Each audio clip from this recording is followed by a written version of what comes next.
1980s, the University of Miami was the college football team of the decade.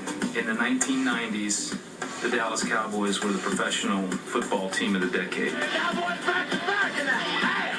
There was one constant throughout both of those reigns, and his name is Michael Irving.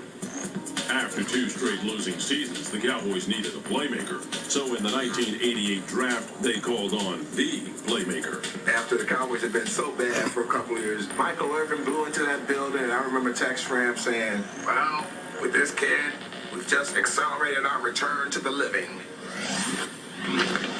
In 1991, our number 3 Cowboy was named first-team All-Pro, as he led the NFL in receiving yards for his first 5 straight Pro Bowl seasons.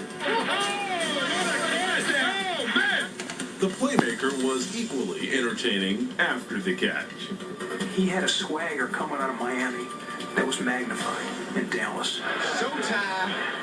He was a guy who said, look, I know I'm great. I'm going to tell you beforehand I'm going to kick your ass, then I'm going to kick your ass, and then afterward I'm going to remind you very loudly about how I just kicked your ass.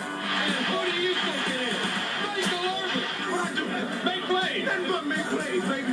Don't confuse flamboyance, enthusiasm for selfishness. He was never selfish.